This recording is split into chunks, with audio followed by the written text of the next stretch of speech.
Meghan Markle's moment has arrived. But what kind of moment is it? In her recent high-profile feature, the Duchess of Sussex presents a carefully curated portrait of her life after the royal family.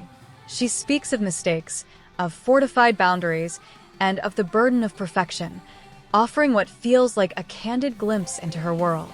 But in the ecosystem of Meghan and Harry, where every public move is a potential media event, a critical question emerges. Is this the authentic voice of a woman reclaiming her narrative, or the meticulously crafted origin story for a burgeoning commercial empire? The narrative she builds is powerful and deliberately resonant. She positions herself as the anti-perfectionist, stating boldly that there's no such thing as perfect and that she, too, gets to make mistakes. She frames these mistakes not as failures, but as essential lessons, a message designed to connect deeply with an audience exhausted by the curated flawlessness of modern life. She reveals how her boundaries became stronger as a form of self-preservation, painting a picture not of a victim, but of a resilient individual fiercely protecting her peace.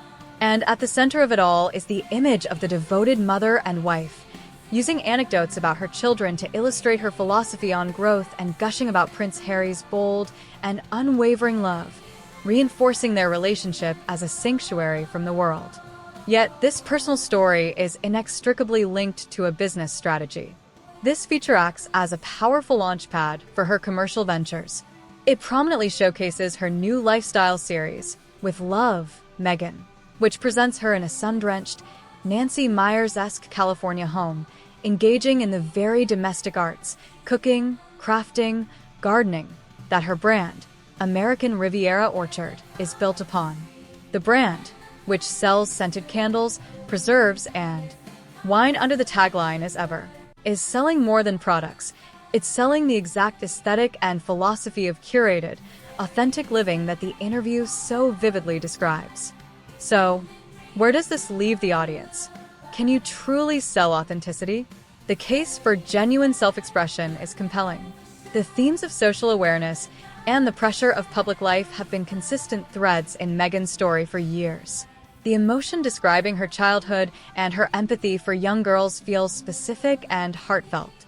She has every right to rebrand and define herself after a life-changing experience. However, the case for a calculated strategy is equally strong. This follows a modern celebrity playbook perfected by figures like Gwyneth Paltrow: build a narrative of authentic, curated living, and then sell the products that promise that lifestyle. The article itself carefully notes her designer clothing and jewelry, aligning her with the luxury market she is courting. This isn't just about building an audience, it's about building a fandom, a deep, cultural community that buys into her values and, by extension, her products. In the end, the search for a clear line between the authentic Meghan and the strategic Meghan may be futile. In today's world, the personal is commercial. Her lived experience has become her brand identity. The interview is a masterclass in this modern merge, a seamless blend of heartfelt confession and business strategy, of public vulnerability and private commercial calculation. She is building an empire where her story is the primary product and everything else is a merchandise line. The real genius may lie in making those two things indistinguishable.